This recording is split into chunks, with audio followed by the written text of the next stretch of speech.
Ternyata presiden yang saat ini, Pak Jokowi, ingin lebih meningkatkan status hukum peraturan presiden nomor 74 menjadi undang-undang.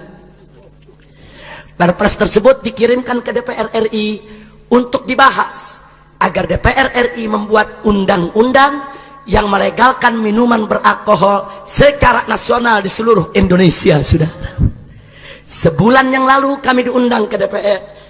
Lagi-lagi DPR minta pendapat kami dan membujuk kami untuk kami bisa merestuinya. Kami katakan tidak, tidak, saudara. Negeri macam apa ini? Peraturan minuman keras sudah kami gugat secara prosedur, secara hukum, secara konstitusional. Kita sudah menang. Begitu kita menang, pemerintah bikin peraturan baru untuk melegalkan miras kembali. Kurang ajar.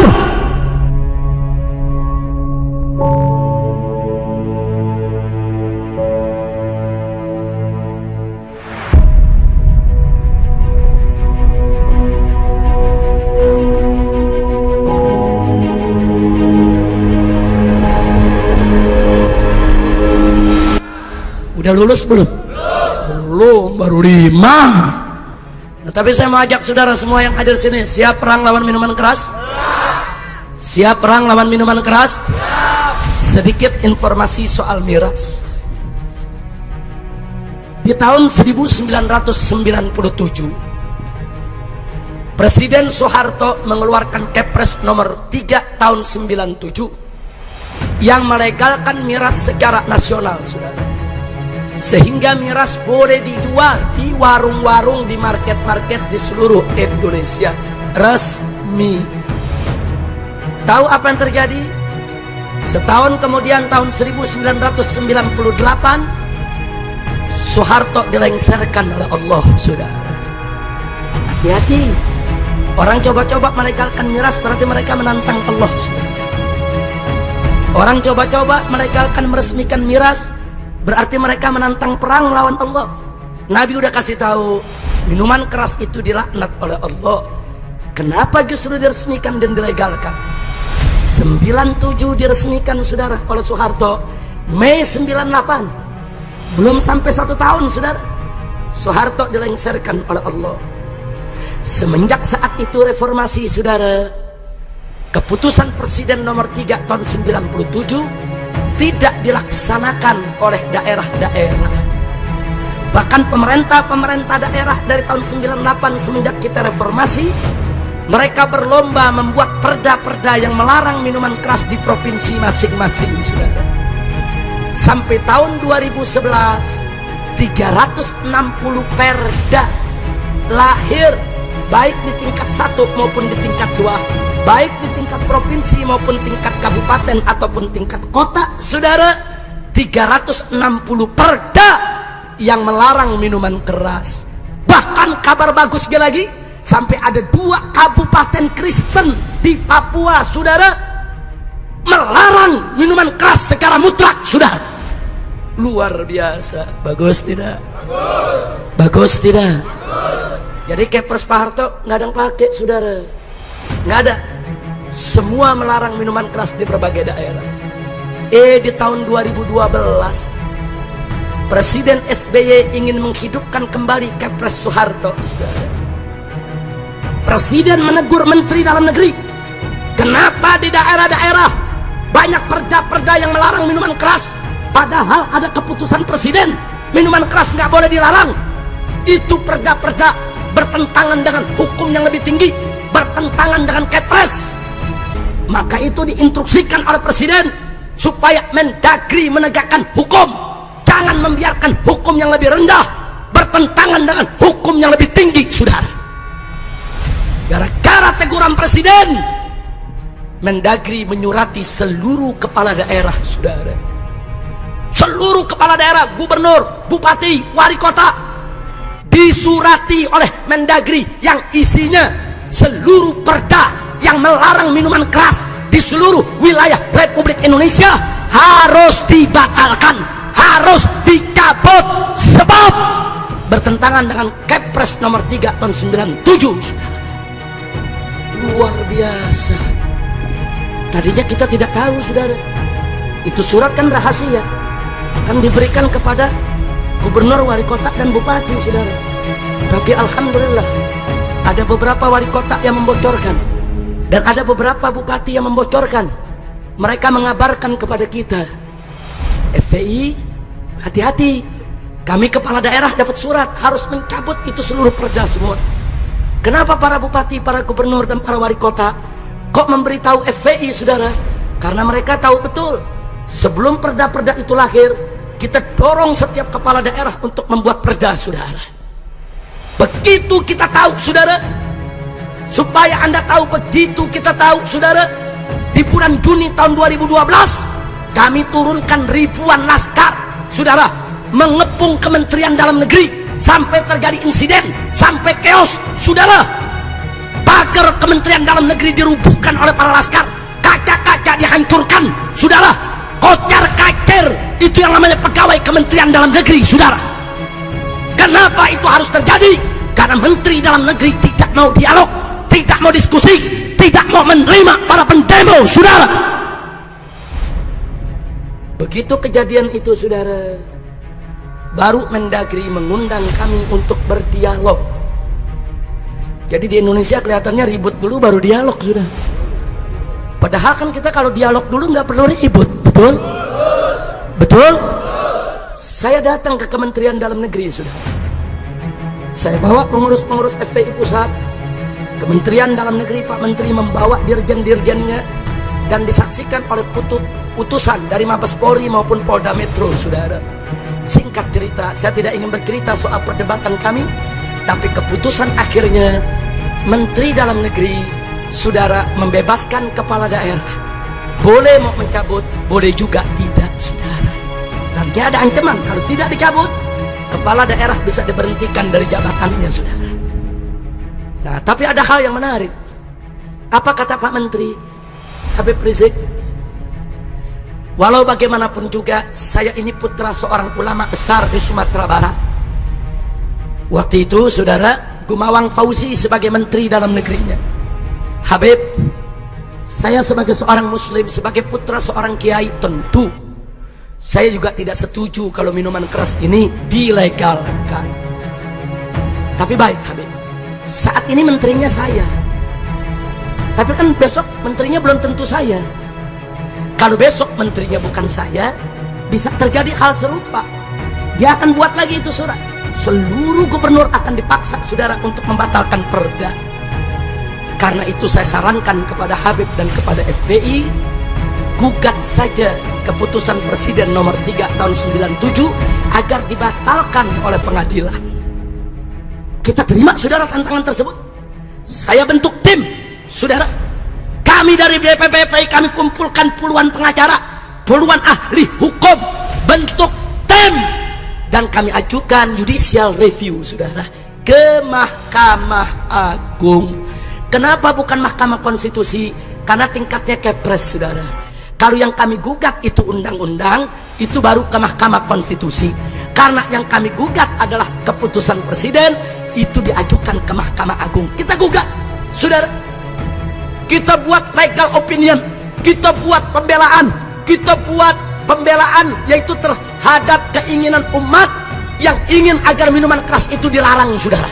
Dan kita sebutkan alasannya berdasarkan ajaran agama Islam, juga agama-agama lainnya. Tidak ada agama yang menghalalkan minuman keras, saudara. Enggak sampai di situ, kita sebutkan negatif, saudara, dampak-dampak yang ditimbulkan dengan minuman keras. Dan alhamdulillah, bulan Juni tahun 2013, Mahkamah Agung mengabulkan gugatan FPI dan menyatakan bahwa Kepres nomor 3 tahun 97 dibatalkan, saudara. Batal, hapus, saudara. Begitu dibatalkan, Istana kalang kabut, Kementerian kalang kabut, saudara. Kenapa? Karena kalau itu dibatalkan, saudara, berarti minuman keras di seluruh Indonesia ilegal, tidak punya izin. Loh, kok bisa? Sebab seluruh izin minuman keras itu bersandar kepada Kepres ini, saudara. Departemen Perdagangan mengizinkan minuman keras diperdagangkan berdasarkan Kepres nomor 3 tahun 97, saudara. Departemen Industri mengizinkan pendirian pabrik minuman keras berdasarkan Kepres nomor 3 tahun 97, saudara. Kepres nomor 3 tahun 97 dibatalkan. Kalau dibatalkan berarti putusan Menteri Perdagangan, Menteri Industri, semua menteri yang bersandar kepada Kepres tersebut batal demi hukum, saudara. Jadi biar Anda tahu, kami diundang oleh pemerintah, saudara, dibujuk karena presiden, saudara, ingin buat keputusan baru untuk melegalkan kembali minuman keras. Kami tolak. Kemudian presiden melemparkan tanggung jawab kepada DPR. Kami diundang oleh DPR. DPR membujuk kami agar FPI sudahlah ikut dalam perumusannya. Kami tolak, saudara. Lalu apa yang terjadi? Karena tekanan, yaitu pengusaha konglomerat yang punya pabrik minuman keras, SBY menyerah, saudara. Sebelum dia lengser, saudara, di bulan Desember tahun 2013 SBY mengeluarkan Perpres nomor 74 tahun 2013. Perpres, peraturan presiden yang isinya sama persis dengan Kepres nomor 3 tahun 97 yang sudah dibatalkan. Cuma bedanya di Kepres nomor 3 tahun 97 Homer disebut miras, minuman keras. Tapi di Perpres nomor 74 tahun 2013 namanya dirubah menjadi minol, minuman beralkohol. Isinya sama, saudara. Kami tolak. Nah, lalu apa yang terjadi setelah itu, saudara? 3 bulan yang lalu, saudara, ternyata presiden yang saat ini, Pak Jokowi, ingin lebih meningkatkan status hukum peraturan presiden nomor 74 menjadi undang-undang. Perpres tersebut dikirimkan ke DPR RI untuk dibahas agar DPR RI membuat undang-undang yang melegalkan minuman beralkohol secara nasional di seluruh Indonesia, saudara. Sebulan yang lalu kami diundang ke DPR. Lagi-lagi DPR minta pendapat kami dan membujuk kami untuk kami bisa merestuinya. Kami katakan tidak, saudara. Negeri macam apa ini? Peraturan minuman keras sudah kami gugat secara prosedur, secara hukum, secara konstitusional. Kita sudah menang. Begitu kita menang, pemerintah bikin peraturan baru untuk melegalkan miras kembali. Kurang ajar. Jadi pemerintah nggak menghargai putusan Mahkamah Agung dong. Kita rakyat disuruh taat hukum, tapi pemerintah tidak mendidik kita, mencontohkan kepada kita untuk taat hukum. Hukum sudah dibatalkan, kenapa harus dihidupkan kembali? Saya tanya, kurang ajar tidak? Jawab yang keempat, kurang ajar tidak? Licik tidak? Licik tidak? Ini licik, saudara. Nah, maka itu kita tunggu hasilnya, saudara. Sekarang DPR lagi membahas, saudara. Mungkin sebulan, 2 bulan, 3 bulan lagi DPR akan mengumumkan undang-undang minuman beralkohol, di mana minuman keras akan diizinkan kembali untuk didistribusikan di seluruh Indonesia. Saudara, kami FPI sudah berjuang dari tahun 1998, perang jatuh bangun melawan minuman keras, saudara. Ribuan laskar kami dari Sabang sampai Merauke keluar masuk penjara gara-gara perang melawan minuman keras, saudara. Bahkan tokoh-tokoh kami di daerah yang diculik, yang dianiaya, yang dibunuh, saudara, gara-gara perang melawan minuman keras, saudara. Dan baru 2013 kami menikmati kemenangan tersebut, saudara, di mana akhirnya keputusan presiden yang melegalkan minuman keras dibatalkan oleh Mahkamah Agung, saudara. Perjuangan yang sudah belasan tahun, saudara, kami rintis, kami perjuangkan dengan susah payah. Tahu-tahu sekarang mau dibatalkan begitu aja sama presiden dan DPR. Baik, saudara, kalau begitu cara presiden dan DPR, maka kalau besok minuman keras dilegalkan kembali, saudara, kami tidak akan tuntut lagi ke pengadilan. Kami tidak akan mau judicial review lagi. Kami nggak mau ke Mahkamah Agung, kami nggak mau ke Mahkamah Konstitusi, saudara. Sebab kalau kami tuntut lagi di Mahkamah Konstitusi, nanti kami menang lagi, dibikin lagi peraturan baru yang melegalkan. Capek tidak? Capek tidak? Nah, kalau begitu jadi bagaimana, Habib? Ya sudah, kalau pemerintah ngotot mau melegalkan minuman keras, saya akan ajak umat Islam dari Sabang sampai Merauke. Yuk, mari rame-rame kita perang terbuka melawan minuman keras, saudara. Takbir! siap ganyang minuman keras, siap hancurkan minuman keras, siap bakar pabrik minuman keras. Takbir. Justru saat ini kami minta kepada pemerintah larang minuman keras. Lalu bagaimana pabrik minuman keras yang sudah ada? Dibina, dididik untuk memproduksi minuman mineral, minuman bervitamin, minuman yang sehat. Bukan pabriknya ditutup, saudara.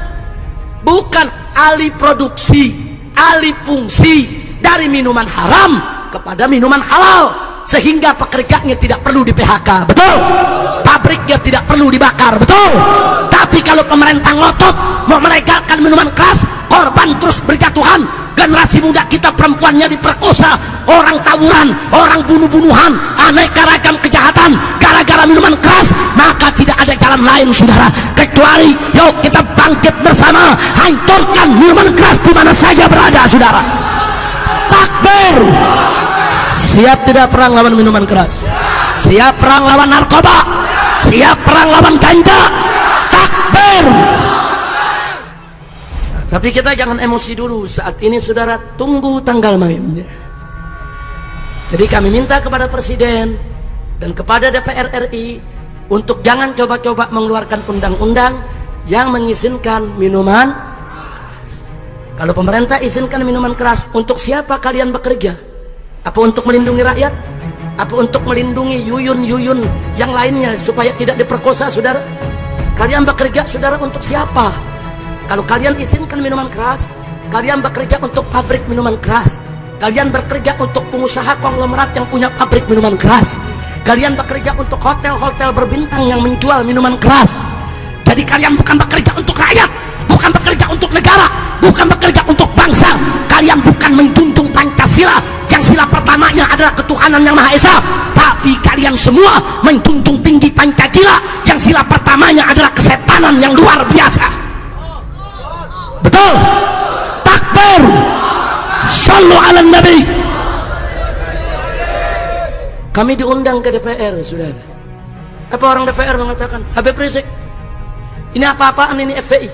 Minta pabrik minuman keras ditutup, minta perjudian dilarang, minta pelacuran nggak boleh dilokalisasi. FPI mesti tahu, kata anggota DPR, ini Indonesia bukan negara Islam. Ini haram, itu haram. Ini nggak boleh, itu nggak boleh. Ini harus dilarang, itu nggak boleh ada. Habib mesti tahu, ini bukan negara Islam. Galak bener tuh orang. Jawab jangan. Jawab jangan. Ya, kita orang Betawi digituin. Ikan bawal buat terong, dijual gue borong. Betul? Kita bilang, tunggu dulu, tuan-tuan anggota DPR yang terhormat. Tunggu dulu, ya, Indonesia memang bukan negara Islam. Ya, Indonesia memang bukan negara Islam. Tapi kalian mesti tahu, Indonesia juga bukan negara setan, monyong. Betul? Saya mau tanya, Indonesia negara setan bukan? Indonesia negara setan bukan? Indonesia negara setan bukan? Indonesia adalah negara berdasarkan ketuhanan yang Maha Esa. Baca dalam Muqaddimah Undang-Undang Dasar 1945 dan baca di pasal 29 ayat 1, saudara, bahwa negara Republik Indonesia berdasarkan ketuhanan yang Maha. Ayo semua, Indonesia berdasarkan ketuhanan yang Maha. Jadi Indonesia berdasarkan kesetanan atau ketuhanan? Kesetanan atau ketuhanan? Bagus tidak? Takbir. Ketuhanan yang Maha Esa. Saya mau tanya semua di sini, siapa itu Tuhan yang Maha Esa? Jawab yang kompak, siapa itu Tuhan yang Maha Esa? Siapa itu Tuhan yang Maha Esa? Kalau Indonesia berdasarkan ketuhanan yang Maha Esa, maka segala pemahaman yang bertentangan dengan nilai-nilai luhur ketuhanan yang Maha Esa harus dilarang di Republik ini, saudara. Seperti pemahaman ateis, pemahaman komunis, pemahaman marxis, pemahaman leninisme, pemahaman liberal, pemahaman-pemahaman yang bertentangan dengan nilai luhur ketuhanan yang Maha Esa harus dilarang di Republik ini. Betul? Betul? Begitu juga perbuatan apa saja yang bertentangan dengan nilai-nilai luhur ketuhanan yang Maha Esa wajib dilarang di negara Republik Indonesia, sudah. Saya mau tanya, Apakah pelacuran sesuai dengan nilai luhur ketuhanan yang Maha Esa? Perjudian, riba, aliran sesat, minuman keras. Karena itu semua itu wajib dilarang. Tidak boleh ada di negara yang berdasarkan ketuhanan yang Maha Esa. Betul? Betul? Saya sampaikan kepada anggota DPR, ini bukan negara setan. Ini negara berdasarkan ketuhanan. Jadi kalau ada kiai, ada habib minta pabrik minuman keras ditutup, tempat pelacuran ditutup, tempat perjudian ditutup, mereka sudah Pancasilais, mereka menjunjung tinggi sila pertama dalam Pancasila, ketuhanan yang Maha Esa, bahkan mereka mengamalkan itu. Betul? Betul? Justru pejabat-pejabat yang mengizinkan minuman keras, yang melokalisasi pelacuran, yang membiarkan kemungkaran, berarti mereka memperkosa Pancasila, mereka injek-injek Pancasila, mereka yang menjadi pengkhianat Pancasila. Betul? Takbir. Dan kita sampaikan di depan DPR, sudah. Kalau anda ngotot pabrik minuman keras mau diizinkan, kalau anda ngotot tempat pelacuran mau dilokalisasi, saya usul, kalau begitu Pancasila sila pertama rubah saja, jangan ketuhanan yang Maha Esa, tapi kesetanan yang luar biasa. Rubah saja, jadikan Pancasila satu, ketuhanan yang Maha Esa. Bagus tidak? Bagus tidak? Bagus tidak? Implementasinya maksiat nggak boleh ada, komunis nggak boleh ada, begitu dong. Betul? Nah tapi ini Pancasila satu, ketuhanan yang Maha Esa, gablay di mana-mana. Ngawur tidak? Ngawur tidak? Masya Allah, kira-kira jelas tidak? Waru abis itu bentak begitu, anggota DPR nganggu. Oh begitu. Oh begitu Habib ya. Oh iya, kalau anda mengizinkan, anda pengkhianat Pancasila, anda pemerkosa Pancasila. Betul? Kira-kira jelas tidak?